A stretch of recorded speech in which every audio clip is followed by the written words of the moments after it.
Гомбажаб Цыбиков. Буддист-паломник у святынь Тибета. Часть 2. 16 декабря. Бургастен, Булак. 17 декабря. Хуре, Чинда. 18 декабря миновали Джартен Давасуну Бэшен, то есть домики джартайской соли, коих здесь 3. Один для надзирателей, другой для казенных рабочих, третий для соли. Они находятся на юго-восточной стороне озера Джартендор. Соль же добывается на северо-западной стороне рабочими, нанятыми канцелярией Алашанского вана, а вывозится отсюда добровольными извозопромышленниками, главным образом в город Цзинкоу, находящийся на левом берегу реки Хуанхэ, или Желтой, в расстоянии 3-дневного караванного пути от озера. Соль извлекают из глубоких ям княжеские рабочие. Покупатель сам кладет в мешки и подходит к бэшену для расчета. Я лично не видел работы, так как место для добывания соли находилось по северо-западную сторону, в верстах в 4 от бэшена. За количество соли, составляющее вьюг одного верблюда, около 10 пудов, платят, как передавал мне местный монгол, 4 фына, то есть 6 копеек, за труд по добыванию. И 2 фына по 3 копейки пошлины в казну вана. Заплатив таким образом за вьюг соли на месте 6 фынов, это 9 копеек, продают таковое в Динкоу, смотря по спросу за стоимость от 1 до 2 кирпичей чая, или от 4 до 8 цинов серебра, от 60 копеек до 1 рубля 20 копеек. Этим извозом занимаются главным образом ближайшие жители, начиная с наступлением осенних холодов, то есть примерно с октября. Говорят, что ежегодно вывозится отсюда соли не менее чем на 100 тысячах верблюдов. Кроме этой соли, в Алашане славится еще соль, добываемая в Хотанугой и в Цаган-Булак. Эти места добывания соли находятся в западной части кочевий, а потому соль оттуда вывозят преимущественно в города Дэрисун-Хото и Ланчжоу. Останавливаемся ночлегом недалеко от вышеупомянутых домиков в роще деревца Цзак, более известного под названием Саксаул. Вследствие того, что наши возчики брали домой из этой рощи дрова, нам пришлось продневать здесь следующее 19 число. 20-го колодец Зоха. 21 декабря.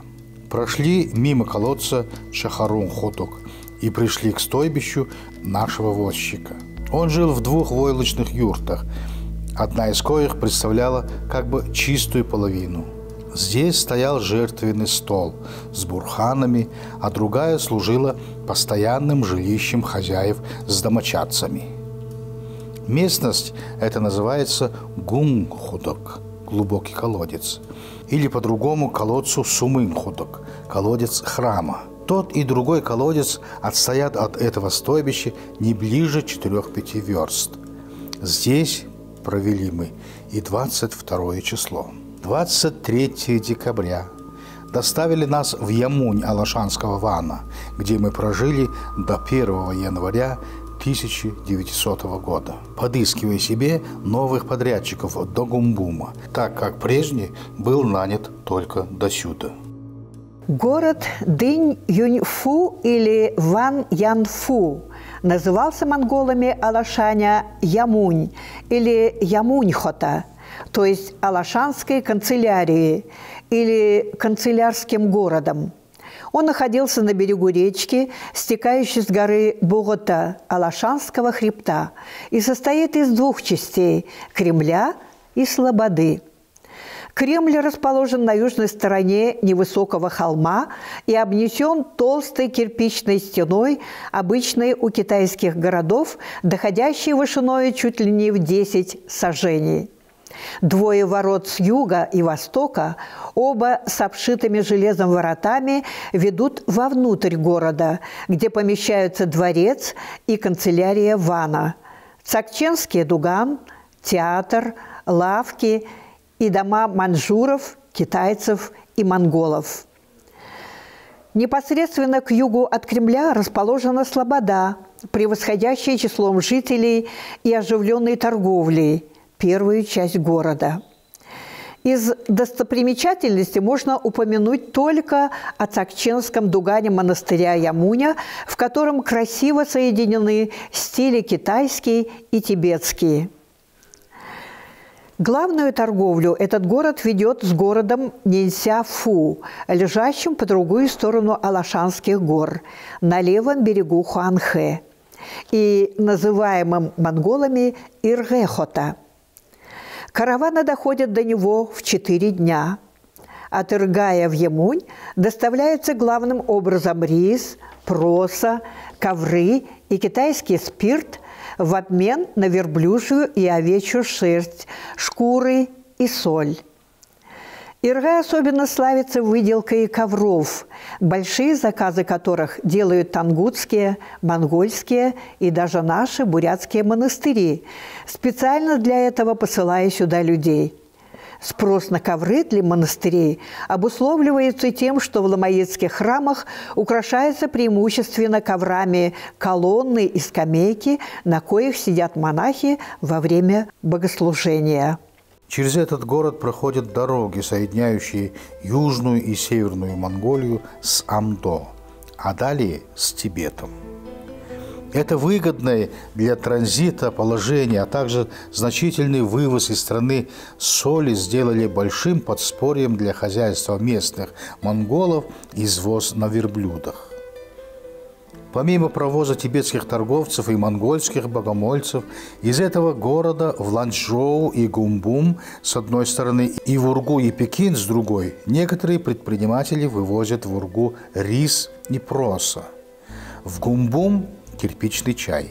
Обратно ходят преимущественно с порожними верблюдами, почему за случайную кладь берут плату как раз половинную против проводимых ниже в передний путь. За полный верблюжий вьюг во время нашего посещения Ямуни брали до Урги 8-10 ланов, до Гумбума 3,5-5 ланов и до Пекина 7-10 ланов серебра.